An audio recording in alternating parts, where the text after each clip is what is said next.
I had always been skeptical of the stories, but there was something about the abandoned apartment building on the outskirts of New York that pulled me in. Locals whispered about it with a mix of fear and fascination, their voices dropping to hushed tones when they mentioned the words that sent shivers down my spine. The silent apartment swallows all sound and all life. As an investigative journalist, I thrived on curiosity, and nothing intrigued me more than the idea of discovering the truth behind urban legends. That night, armed with my flashlight, a camera, and my notepad, I parked my car at the edge of the cracked, overgrown driveway. The building loomed above me, skeletal and unforgiving, its windows like dark, empty eyes staring into my very soul. A gust of cold wind brushed past me, carrying with it the faint scent of decay and rust. The front door creaked ominously as I pushed it open. The city noises, honking cars, distant sirens. Even the faint chatter of pedestrians suddenly vanished as if they had never existed. A heavy, unnatural silence descended, pressing against my ears and making each step I took seem deafeningly loud. My flashlight cut through the darkness, illuminating a narrow hallway lined with peeling wallpaper and cracked floor tiles. Dust motes floated in the beam like tiny spirits, moving strangely, almost with purpose. The further I stepped inside, the heavier the air felt. It was not just cold. It carried an unsettling weight, like the building itself was aware of my presence. The first floor was eerily empty. Furniture lay broken and abandoned, coated in decades of dust and grime. I noticed graffiti scrawled across the walls in jagged letters, "Don't speak, or they will hear you," and "Silence is survival."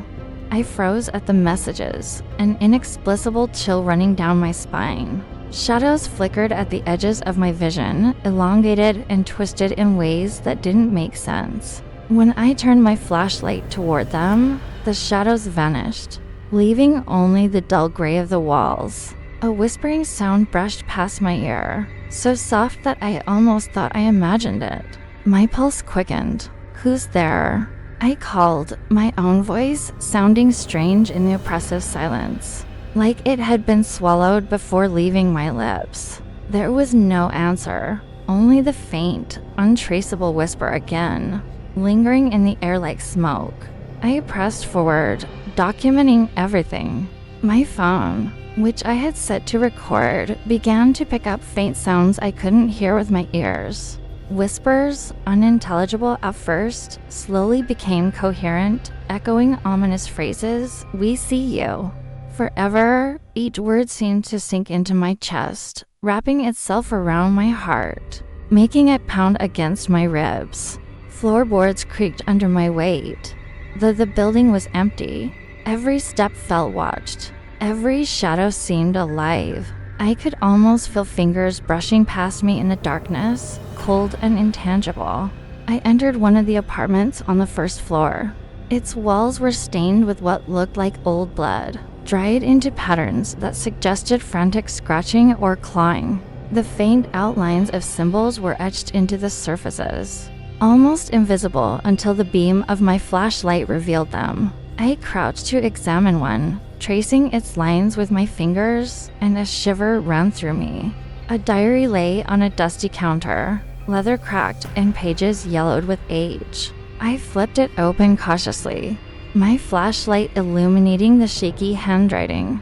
"Those who enter without fear, their voices are stolen, trapped in eternal silence." The words made my stomach twist.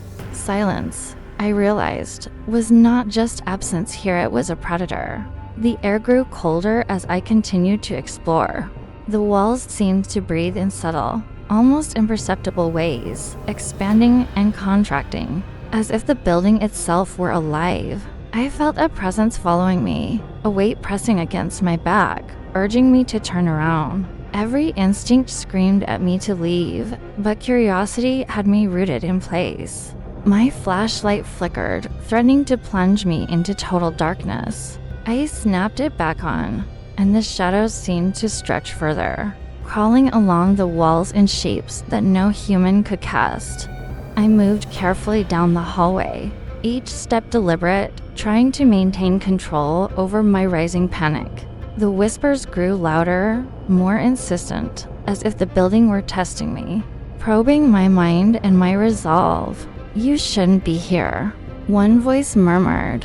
Another voice echoed from behind me, this one closer, almost like it was right in my ear. I spun around, flashlight swinging wildly, but the corridor was empty. A door at the far end of the hall creaked slowly, moving as if inviting me in. My heart pounded, but I felt an irresistible pull toward it.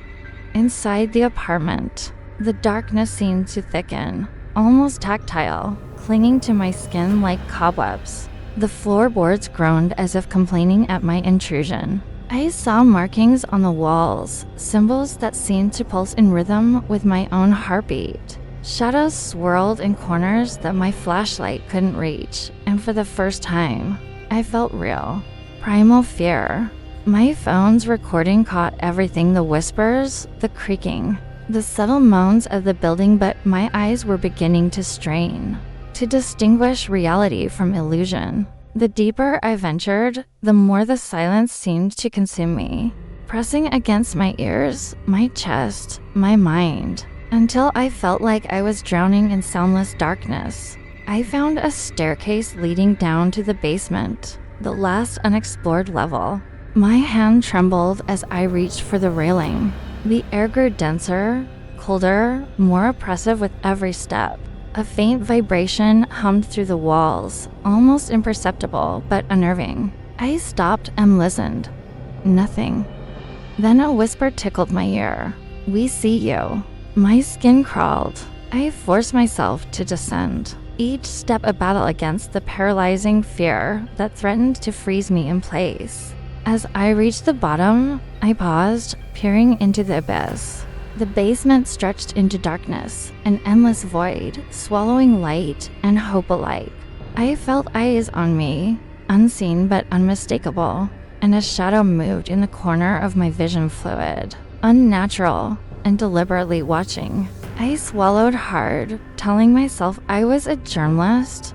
That curiosity was my tool and my weapon. But the pit in my stomach told me that what lay below would change everything. I stepped forward, flashlight cutting a narrow path through the suffocating darkness, and I realized there was no turning back. The apartment had me now, wrapped in its silence, testing my courage, ready to claim me if I faltered. And with that, I knew I was on the edge of something far beyond fear, something that might not allow me to ever leave. I descended into the basement, each step heavier than the last.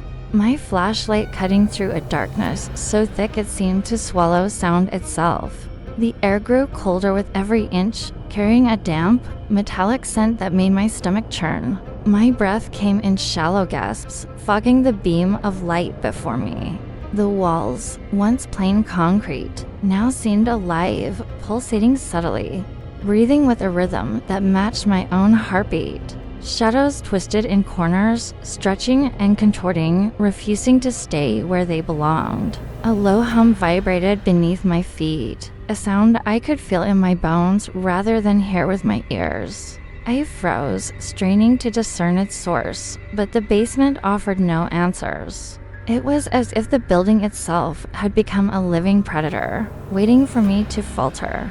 I forced myself to move forward, gripping the flashlight like a lifeline. The beam landed on the far end of the basement, and my heart nearly stopped. A figure stood there, impossibly large, completely dark, with eyes glowing red like molten embers. It didn't move, yet its presence radiated power, filling the space with an oppressive weight. Every instinct screamed at me to flee, but I couldn't move. My legs felt rooted to the floor. My voice swallowed before it could form a scream. The whispers from earlier swelled, surrounding me in a suffocating cocoon. "You belong to us. You belong to us." The phrase looped over and over, echoing through the shadows. And I realized with horror that the building wasn't just silent, it fed on sound. It trapped it, twisted it, and consumed it.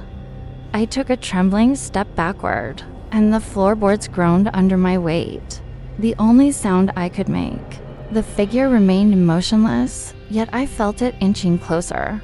An invisible force pushing me toward the center of the basement. My flashlight flickered, and the shadows around me seemed to surge forward, pulling into grotesque shapes that resembled humans, twisted and faceless, reaching for me with silent, desperate hands. I stumbled, catching myself on a rusted pipe, and the whispers became more coherent. "We see you.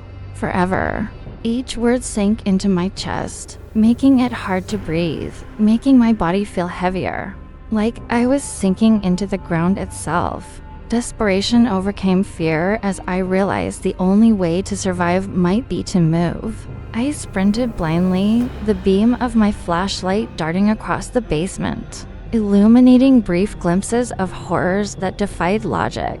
Faces appeared in the shadows for a fraction of a second, mouths open in silent screams, eyes hollow and accusing.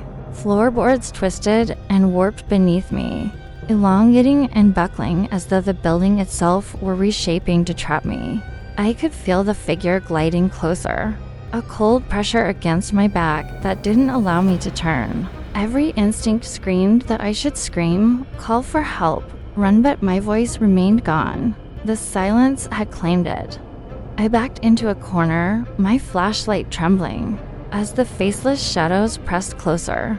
They weren't just shadows, they were echoes of those who had come before me, trapped in eternal silence, forced to witness the next victim without the power to cry out. Panic surged, and I flung my flashlight toward the nearest wall, hoping to buy a momentary distraction. The beam landed on a mirror-like surface embedded in the concrete, and my reflection was not my own. The face staring back was hollow-eyed, pale, and twisted in silent terror. My chest tightened as I realized the reflection was not just showing me. It was showing my inevitable fate. I stumbled past the mirror, desperately trying to find an exit, but the basement seemed to stretch endlessly.